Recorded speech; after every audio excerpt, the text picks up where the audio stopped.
ہندو مسلمان بھائی چارہ کے حوالے سے پیغام ہے، دھیان سے سنیے گا۔ مرکز نظام الدین آپ جانتے ہیں، خواجہ صاحب زندہ تھے، ایک آدمی کینچی لے کر کے آیا، خواجہ صاحب قبول کر لیجئے ہدیہ ہے، تو کہنے لگے استغفر اللہ لا حول ولا قوت الا باللہ انا للہ، میں کینچی تمہاری قبول نہیں کروں گا، مجھ کو سوئی چاہیے، میں یہاں جوڑنے کے لیے آیا ہوں، میں توڑنے کے لیے نہیں۔ مہاتما گاندھی جی نے ہندو مسلمان سے کہا کہ تم ہندو ہو، ہم نے ہندو سے ہاں کو نکالا، تم مسلمان ہو، ہم نے تم سے میم کو نکالا، جب ہاں کو میم سے ملایا تو ہم ہو گیا کہ تم بھی ہندوستانی، ہم بھی ہندوستانی، ہم بھی ہندوستانی، تم بھی ہندوستانی۔ ہندو مسلمان دونوں کو پتا ہے کہ دونوں ہندوستانی ہیں، جب دونوں کو پتا ہے ہندوستانی ہیں تو ہندو مسلمان کا پھر جھگڑا کیسا ہے؟ ایک مثال پر پیغام کو ختم کر رہا ہوں، دھیان سے سنیے گا۔ ایک سنت کبیر گزرے ہیں، کبیر داس، انہوں نے ہندو مسلمان سے کہا کہ کسی ہندو کو کھڑا کر کے پوچھو یہ دنیا جانے والی ہے، وہ بولے گا جانے والی ہے۔ کسی مسلمان کو کھڑا کر کے پوچھو کہ یہ دنیا جانے والی ہے، وہ بولے گا کل من علیہا فان، یہ دنیا جانے والی ہے۔ ہندو مسلمان کو انہوں نے سبق دیا، پیغام دیا، جب ہندو کو پتا ہے یہ دنیا جانے والی ہے، ہندوستان جانے والا ہے، جب مسلمان کو پتا ہے یہ دنیا جانے والی ہے، ہندوستان جانے والا ہے، تو جانے والی دنیا پر آپس کا جھگڑا کیسا؟ صبح سویرے بادشاہ نے کھڑکی کھولی تو دیکھا ایک آدمی جھاڑو لگا رہا ہے، تو بادشاہ کو خیال ہوا کہ اس منحوس کا میں نے چہرہ دیکھ لیا صبح سویرے، اب میرا کام بنے گا نہیں، بگڑ جائے۔ بادشاہ کا کام جب بگڑنے لگا، اس نے وزیر کو کہا کہ اس جھاڑو لگانے والے کو پھانسی پر چڑھا دو۔ جب وہ پھانسی پر چڑھنے لگا تو پوچھا میرا قصور کیا ہے؟ تو بادشاہ نے کہا تم منحوس ہو، میں نے تمہارا چہرہ دیکھا، میرا کام بگڑنے لگا، نہ رہے بانس نہ بجے گی بانسری، اس لیے تم کو پھانسی پر چڑھایا جا رہا۔ اس غریب نے کیا جواب دیا وہ میں آپ کو سنا رہا ہوں۔ اس غریب جھاڑو لگانے والے نے کہا بادشاہ سلامت، ہم سے بڑے منحوس تو تم ہو، میں نے تمہارا چہرہ دیکھا، میری جان جا رہی ہے، تم نے میرا چہرہ دیکھا، تمہاری جان سلامت ہے، اب فیصلہ کرو کہ منحوس تم ہو یا منحوس ہم ہیں۔ فرعون نے دعویٰ کیا میں خدا ہوں، اللہ نے بارش کو روک دیا تو فرعون پریشان ہو گیا، ابلیس سے بولا یار بارش نہیں ہوگی، میں جھوٹا ہوں، جھوٹا خدا ہو جاؤ، ذرا بارش کرا دو۔ تو ابلیس بولا 1 منٹ میں بارش ہو جائے گی، تم کو پریشان ہونے کی ضرورت نہیں ہے۔ ابلیس نے اپنے جچہ بچہ سب سے کہا کہ آسمان پر جاؤ، وہاں سے پیشاب کرو۔ ایسی بارش ہوئی کہ جواب نہیں۔ اس کے بعد ابلیس آ کر کے فرعون سے پوچھتا ہے بارش ہوئی تھی؟ کہ یار بارش تو ہوئی تھی لیکن لوگ کہتے ہیں بڑی بدبودار تھی۔ تو ابلیس بولا جیسا تو خدا ہے ویسی نہ بارش ہوگی، اور کیسی بارش ہے؟ ہاتھ اٹھائیے، وعدہ کیجئے آج آذان سنیں گے، کل نماز پڑھیں گے، ہاتھ اٹھائیے انشاءاللہ۔ جس میں خوف خدا نہیں ہوتا، دل وہ حق آشنا نہیں ہوتا، دل وہ حق آش تب دل تب تک ہے ظالموں کے لیے، حشر جب تک بپا نہیں ہوتا، راہ حق میں جو مٹ گیا جسے، راہ حق میں جو مٹ گیا آج سے، زندہ ہے وہ فنا نہیں ہوتا، زندہ ہے وہ فنا نہیں ہوتا۔ نبی کی سیرت کے حوالے سے پیغام زحمت تمام آپ کی خدمت میں رکھنے کے لیے جا رہا ہوں، اللہ ہمارے سنانے کو آپ کے سننے کو بہت قبول فرمائے۔ سیرت کے حوالے سے سننے کے لیے تیار ہے؟ یہاں سے لے کر کے وہاں تک ہاتھ اٹھا دیجئے انشاءاللہ۔ بیوی سے پوچھ کر کے داڑھی رکھیں گے، ہاتھ اٹھائیے انشاءاللہ، بہت مشکل کام ہوگا۔ سیرت کے حوالے سے پیغام زحمت تمام۔ ہمارے نبی کا ہمارے اوپر 6 احسان۔ پہلا احسان ہمارے نبی نے آ کر کے بتایا کہ تمہارا خدا ایک ہے، ہمارے نبی کا احسان۔ ہمیں تو پتہ بھی نہیں تھا. ہمارے نبی نے آ کر کے بتایا کہ تمہارا خدا ایک ہے. ہمارے نبی کا دوسرا احسان، ہمارے نبی نے آ کر کے بتایا کہ تمہارے ماں باپ ایک ہے. ہمارے نبی کا تیسرا احسان، تم سب آپس میں بھائی بھائی ہو، ایک ماں باپ کی اولاد ہو، آدم اور حوا کی اولاد ہو، آپس میں بھائی بھائی ہو. ہمارے نبی کا چوتھا احسان، بھائی ہو تو ایک بھائی دوسرے بھائی کا احترام کرو، کعبے کو تعمیر کرنے کے برابر ہے. ایک بھائی دوسرے بھائی کو ذلیل مت کرو، کعبے کو ڈھانے کے برابر. ہمارے نبی کا پانچواں احسان، توبے کا دروازہ کھلا ہوا ہے. جو کل توبہ کرنی ہے وہ آج، جو آج کرنی ہے وہ ابھی کرنی ہے. اور دنیا کے بدلے اپنے دین کو برباد نہیں کرنا ہے. ہمارے نبی کا آخری احسان. جو خدا سے نہیں ملا سسر سے لیں گے، ہاتھ اٹھائیے انشاءاللہ. خیر ماشاءاللہ. ہمارے نبی کا احسان اترے گا کیسے؟ صرف 5 کام کرنا ہے. پہلا کام، نبی پر ایمان ہے، ایمان کی حفاظت کریں گے، نبی کے حکم کی قدم قدم پر اطاعت کریں گے، دل میں نبی کی عزت ہوگی، عظمت ہوگی، دل و جان سے نبی سے عشق اور محبت ہوگی، نبی کے دین کی قدم قدم پر سنت پر چل کر کے مدد کریں گے. پادری کے پاس مسلمان آیا تو پادری نے بولا کہ تم عمر میں زیادہ بڑے ہو یا تمہاری داڑھی بڑی ہے؟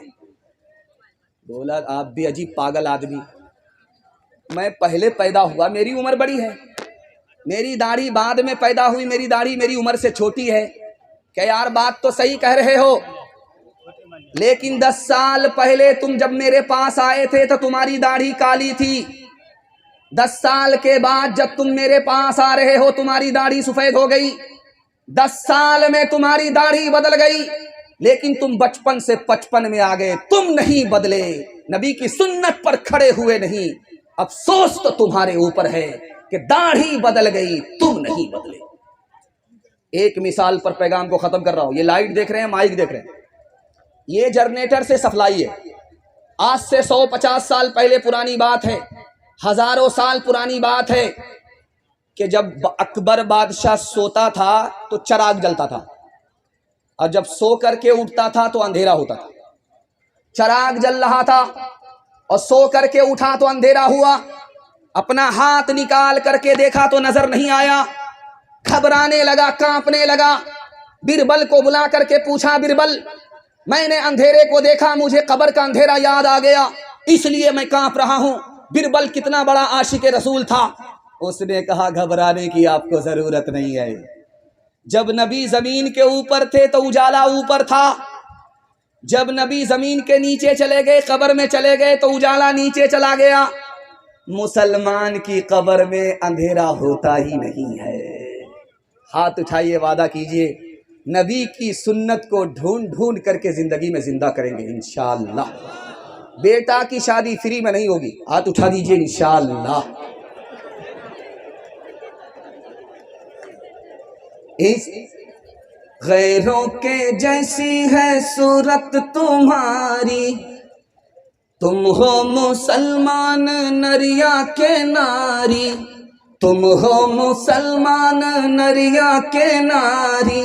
خطرے میں ہے تیرے، خطرے میں ہے تیرے مذہب کی شان، ہے رے مسلمان، ہے رے مسلمان، ہے رے مسلمان، ہے رے مسلمان. فلمی چلن سے تمہیں دوستی ہے، قول محمد سے کیوں دشمنی ہے. قاصر خدا کا، قاصر خدا کا یہ ہے امتحان، ہے رے مسلمان، ہے رے مسلمان، ہے رے مسلمان، ہے رے مسلمان. دنیا اور آخرت کے حوالے سے پیغام. ہمارے جوان سننے کے لیے تیار؟ جوش کے ساتھ ہاتھ اٹھائیے انشاءاللہ. بوڑھے لوگ غلطی سے ہاتھ مت اٹھائیے. آپ لوگ سیدھا جنت میں جا کر کے جوان ہوں گے، حور سے آپ کا ضرور نکاح ہوگا، لیکن یہاں کوئی چانس نہیں. لاکھ ہم دعا کریں گے لیکن آپ جوان نہیں. جوانوں کے حوالے سے پیغام اور زحمت تمام دنیا اور آخرت کے حوالے سے پیغام دے رہا ہوں. اس دنیا کی عمر 7000 سال ہو چکی ہے سیارے کے اعتبار سے. جس دنیا میں ہم لوگ جی رہے ہیں اس دنیا کی عمر 12,000 سال ہو چکی ہے بروج کے اعتبار سے. جس دنیا میں ہم لوگ آنکھ کھولے ہوئے ہیں اس دنیا کی عمر 3,60,000 سال ہو چکی ہے دن کے اعتبار سے. دنیا جو گزر چکی وہ زیادہ بڑی تھی، جو باقی ہے وہ بہت تھوڑی ہے. جس زمین پر بیٹھ کر کے آپ جلسہ سن رہے ہیں پوری دنیا میں کتنی زمین ہے؟ 13 کروڑ مربع میل زمین ہے. 13 کروڑ مربع میل زمین پر زمین ختم ہو جاتی ہے. پوری دنیا میں زبان کتنی بولی جاتی؟ 3,064 زبان بولی جاتی ہے. پوری دنیا میں ملک کتنے ہیں؟ 232 ملک پر ملک ختم ہو جاتا ہے. 300 حصے میں دنیا کے پانی ہی پانی ہے. 190 حصے میں یاجوج ماجوج بسے ہوئے ہیں. صرف 10 حصے میں ہم لوگ بسے ہوئے. ہماری دنیا کتنی چھوٹی، ہماری عمر کتنی چھوٹی. اس جلسے میں نوجوان کون ہے، جوان کون ہے، ادھیڑ کون ہے، بتانے کے لیے جا رہا ہوں. اس جلسے میں جو لوگ 30 سال کے ہیں وہ نوجوان ہیں. اس جلسے میں جو لوگ 40 سال کے ہیں وہ نوجوان نہیں ہیں، جوان ہیں. اس جلسے میں جو 50 سال کے ہیں وہ نوجوان بھی نہیں، جوان بھی نہیں، ادھیڑ ہیں. اور جو 50 پر ایک ہو گئے، 51 سال کے ہو گئے، اب وہ نوجوان بھی نہیں رہے، جوان بھی نہیں رہے، ادھیڑ بھی نہیں رہے، آخری سٹیج بڑھاپے میں پہنچ گئے. دنیا کتنی چھوٹی ہے. ایک بہرا آدمی بیمار کی خیریت لینے کے لیے گیا. سننے دیجئے، جیسے سنتا ہے جیسے سنتا ہے سننے دیجئے. کرسی مت بدلیے، کرسی بدلنے کے بعد مصیبت دوہری ہو جائے گی. ادھر دھیان دیجئے، آپ لوگ دھیان ادھر دیجئے، جلسہ خراب ہو جائے گا. جس کو جیسے سننا سننے دیجئے. بہرا آدمی بیمار سے پوچھنے کے لیے گیا خیریت. تو بہرا آدمی تو کچھ سنتا نہیں تھا لیکن بولتا تھا. بیمار سے پوچھا کیا حال ہے؟ تو بیمار بولا مر رہا. سبحان اللہ، بہت اچھا، مبارک. بہرا نے دوسرا سوال پوچھا کہ کیا کھا رہے ہو؟ تو بیمار کھسیا کر کے بولا زہر کھا رہا. کہا بہت اچھی دوائی ہے، ماشاءاللہ، رات دن کھاتے ہو.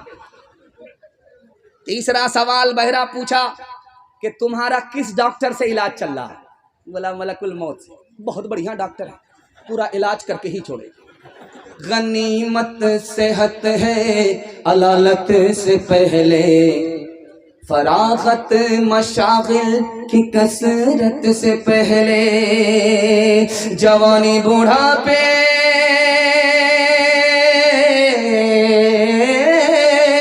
جوانی بوڑھاپے کی زحمت سے پہلے، اقامت مسافر کی رحلت سے پہلے، فقیری سے پہلے غنیمت ہے دولت، جو کرنا ہے کر لے بہت کم ہے مہلت. فقیری سے پہلے غنیمت ہے دولت، جو کرنا ہے کر لے بہت کم ہے مہلت. حلال کمانا ہے، حساب سے خرچ کرنا ہے. میں گارنٹی لے کر کے جا رہا ہوں، آپ کو 1 سال میں اللہ 10 سال کے برابر ترقی دے گا. سننے کے لیے تیار ہے؟ یہاں سے لے کر کے وہاں تک ہاتھ اٹھا دیجئے انشاءاللہ. 3 لاکھ مسلمان لڑکی بھاگ گئی، آبرو الگ گئی، ایمان الگ گیا. جانتے ہیں کیوں؟ 3 وجہ سے. باپ نے اسکرین ٹچ موبائل بیٹی کو دے دیا، بے خبر ہو گیا، سونے گھر میں بکری سواسی. باپ ڈرائیور، بیٹا خلاسی، گاڑی کا نمبر 786. لڑکی بھاگ گئی، آبرو الگ گئی، ایمان الگ گیا. لڑکی کم گنہگار ہے، یہ ماں باپ زیادہ گنہگار. ماں باپ کو جوش ہوا کہ لڑکی کو پڑھانا ہے، آنکھ بند کر کے چلے گئے، لڑکے کے اسکول میں داخل کر دیا. لڑکی کو لڑکے کے اسکول میں داخل کیا. لڑکا لڑکی عشق اور محبت کے چکر میں بھاگ گئے، آبرو الگ گئی، ایمان الگ گیا. لڑکی کم گنہگار ہے، یہ ماں باپ زیادہ گنہگار. نکاح کتنا آسان تھا جب سنت تھا. مسلمانوں نے نکاح کو تجارت بنایا. جاہل سے جاہل بیٹے کو مارکیٹ میں باپ 3 لاکھ میں بیچ رہا ہے. گاڑی الگ لیتا ہے، سامان الگ لیتا ہے، انگوٹھا ٹیک ہے. جاہل سے جاہل ہے. نکاح کے مہنگا ہونے کے نتیجے میں غریب کی بچی بھاگ گئی، آبرو الگ گئی، ایمان الگ گیا. یہ لڑکی کے ماں باپ کم گنہگار ہیں، لڑکی کم گنہگار ہے، یہ سماج سارے کے سارے گنہگار ہیں. 1 سال میں 10 لاکھ لڑکی کو زندہ اس ملک میں مار دیا گیا. اور مارنے والے کوئی اور نہیں، گھر سے باہر کے لوگ نہیں، گھر کے اندر کے لوگ، اور اندر میں بھی کوئی پرائے لوگ نہیں۔ ماں باپ نے اپنی بیٹی کو جان سے مارا، 1 سال میں 10 لاکھ معصوم لڑکیوں کی جان چلی گئی۔ جانتے ہیں کیسے؟ الٹرا ساؤنڈ مشین نے بتایا کہ پیٹ میں بیٹا نہیں ہے، بیٹی ہے، اس کو گرا دیا گیا۔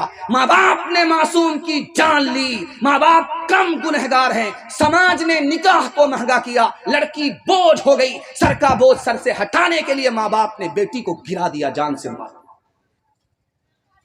نکاح اتنا آسان ہے، ابھی جو نکاح ہو رہا تھا، اللہ ہر نوجوان کو ایسے نکاح کی سعادت نصیب فرمائے۔ نکاح اتنا آسان ہے کہ جمعہ کا دن ہو یا نہ ہو نکاح ہو جاتا۔ نکاح اتنا آسان ہے، خطبہ ہو یا نہ ہو نکاح ہو جاتا۔ نکاح اتنا آسان ہے، قاضی ہو یا نہ ہو نکاح ہو جاتا۔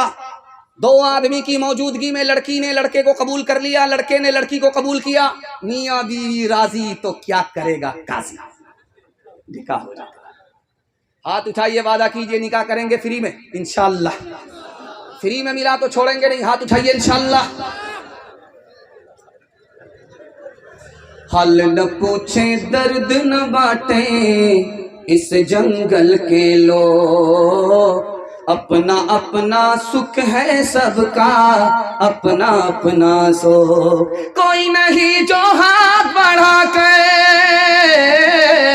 کوئی نہیں جو ہاتھ بڑھا کر گرتوں کو لے تھام، باہر سے چپ چپ لگتا ہے اندر ہے کوہرام، باہر سے چپ چپ لگتا ہے اندر ہے کوہرام، دیواروں کے اس جنگل میں بھٹک رہے انسان، اپنے اپنے الجھے دامن جھٹک رہے انسان، اپنی بیٹی چھوڑ کے آئے، اپنی بیٹی چھوڑ کے آئے، کون کسی کے کام، باہر سے چپ چپ لگتا ہے اندر ہے کوہرام، باہر سے چپ چپ لگتا ہے اندر ہے کوہرام۔ انشاءاللہ عمل کریں گے مرنے کے بعد، ہاتھ اٹھا دیجئے انشاءاللہ۔ خیر ہم آپ کو پہلے ہی ختم کر دیتے ہیں زہر کھلا کر انشاءاللہ۔ 5واں پیغام جوانوں کے حوالے سے آپ کی خدمت پر رکھنے کے لیے جا رہا ہوں۔ آخری پیغام اس میں لکھا ہوا ہے دستار بندی اور اصلاح معاشرہ۔ ہمارے جوانوں کے حوالے سے پیغام ہے، 3 طرح کے جوان آئے ہیں جلسہ سننے کے لیے اور تینوں ناکام ہیں، ایک ہی جوان کامیاب ہے۔ پہلا جوان جو جلسہ سننے کے لیے آیا ہے، جو کامیاب نہیں ہے، ناکام ہے، جانتے ہیں کون ہے؟ ہر وقت کھاتا رہتا ہے، اس کا پیٹ ہے کہ انڈیا گیٹ ہے، نہ بھرتا ہے نہ پھٹتا ہے، پیٹ الگ آگے بھاگ رہا ہے اور کمر پیچھے بھاگ رہی ہے۔ اب یہ پیٹ کو سنبھالے یا کمر کو سنبھالے، ہر وقت کھاتا رہتا ہے، یہ جوان کامیاب نہیں ہے۔ دوسرا جوان ہے، آئینے کو سامنے رکھتا ہے، عورت کی طرح بنتا ہے، سنورتا ہے، کریم لگاتا ہے، پاؤڈر لگاتا ہے، یہ جوان ناکام ہے۔ بناؤ سنگھار کی عادت عورت کو ہوتی ہے، مرد کو نہیں ہوتی۔ اس میں ایک تیسرا جوان آیا ہے جو کامیاب نہیں ہے، ہر وقت IPL میں رہتا ہے، کیرم بورڈ میں رہتا ہے، لوڈو میں رہتا ہے، کھیل کود کا شوق بچے کو ہوتا ہے، جوان کو نہیں ہوتا، یہ جوان ناکام ہے۔ ایک چوتھا جوان ہے جو کامیاب ہے، صرف ایک جوان کامیاب ہے۔ میں دعا کرتا ہوں اللہ ہمارے اسلام پور کے سارے نوجوانوں کو کامیاب فرمائے، دین دنی رات چگنی ترقی سے مالا مال فرمائے۔ ایک ہی جوان کامیاب، سونے سے پہلے پلان بناتا ہے کہ سو کر کے اٹھوں گا، کون کون سا کام کرنا ہے، پلان بنا کر کے سویا، سو کر کے اٹھا تو پلان کو مکمل کر رہا ہے۔ یہی وہ جوان ہے جو مٹی کو سونا بنا دیتا ہے۔ اللہ ہر گھر میں ایسے جوان کو پیدا فرمائے۔ آج دنیا حیران ہے کہ پپو یادو کیوں جیت گئے۔ پپو یادو 24 گھنٹے میں صرف 20 گھنٹہ کام کرتے تھے، 4 گھنٹہ سوتے تھے۔ پپو یادو نے اتنی محنت کی، ہمت اور محنت کے آگے دنیا زیرو ہے، دنیا پیچھے ہے، دنیا کا آدمی مقدر کا سکندر ہوتا ہے۔ آزاد امیدوار کی حیثیت سے بھی پپو یادو نے بازی مار دیا، چونکہ جو جوان پلان بنائے گا، پلان پر عمل کرے گا، دنیا کو پیچھے کرے گا، دنیا اس کو پیچھے نہیں کر سکتی۔ ایک نمونہ آپ کی خدمت پر رکھنے کے لیے جا رہا ہوں، سننے کے لیے تیار ہے؟ جوش کے ساتھ ہاتھ اٹھائیے انشاءاللہ۔ یہ جرمنی ہے، پوری دنیا میں وہاں کرکٹ نہیں ہوتا، ہر ملک میں کرکٹ کا کھیل ہوتا ہے لیکن جرمنی میں کرکٹ نہیں ہوتا۔ جانتے ہیں کیوں؟ ہٹلر آیا، کرکٹ کا میچ چل رہا تھا، دیکھنے کے لیے آیا تو پوچھا کہ کون جیتا کون ہارا؟ بولا حضور یہ ٹیسٹ میچ چل رہا، ابھی 3 دن ہوئے، 3 دن اور جب لگیں گے تب پتا چلے گا جیتا کون ہارا کون۔ کہا بند کرو اس نالائق کھیل کو، 11 بندر ناچتے ہیں اور بستی کے سارے لوگ مداری بن جاتے ہیں، بند کرو اس کھیل کو۔ ہٹلر نے اس ملک میں کرکٹ کو بند کیا، اس ملک نے ہندوستان کو پیچھے چھوڑ دیا۔ ایک مثال پر پیغام ختم کر رہا ہوں، دارو پیتا نہیں ہے لیکن دارو پینے والے کے ساتھ بیٹھتا ہے، زنا کرتا نہیں لیکن زنا کرنے والے کے ساتھ بیٹھتا ہے، جوا کھیلتا نہیں لیکن جوا کھیلنے والے کے ساتھ بیٹھتا ہے۔ باپ نے سمجھایا کہ بیٹا جوا کھیلنے والے کے ساتھ مت بیٹھو، شراب پینے والے کے ساتھ مت بیٹھو، غلط کام کرنے والے کے ساتھ مت بیٹھو، غلط ہو جاؤ گے۔ بیٹا جوش میں بولتا ہے کہ وہ غلط ہے اپنی جگہ، میں صحیح ہوں اپنی جگہ۔ باپ کو سمجھ میں آ گیا کہ اس کو سمجھانا پڑے گا، بولا کھگڑی آ جاؤ، ایک پیٹی سیب خرید کر کے لاؤ۔ بیٹا گیا، ایک پیٹی سیب لے کر کے آیا۔ اس کے بعد باپ نے کہا کہ پیٹی کو کھول کر کے دیکھو کوئی سڑا ہوا تو نہیں ہے، تو دیکھا کہ ایک سیب سڑا ہوا تھا۔ جب بیٹا اس کو پھینکنے لگا تو باپ نے کہا وہ غلط ہے اپنی جگہ، یہ صحیح ہے اپنی جگہ، پھینکنے کی ضرورت نہیں ہے، پیٹی کو بند کر دو، 3 دن کے بعد دیکھنا۔ بیٹے نے پیٹی کو بند کر دیا، 3 دن کے بعد جب کھولا پوری پیٹی سڑ گئی۔ اب باپ نے موقع کا چوکا مارا تو تم نے تو کہا تھا وہ صحیح ہے اپنی جگہ، یہ غلط ہے اپنی جگہ۔ ایک خراب سیب نے پوری پیٹی کو سڑا دیا۔ اگر خراب آدمی کے ساتھ بیٹھو گے، ایک اکیلا خراب آدمی پورے خاندان کو خراب کر دے گا۔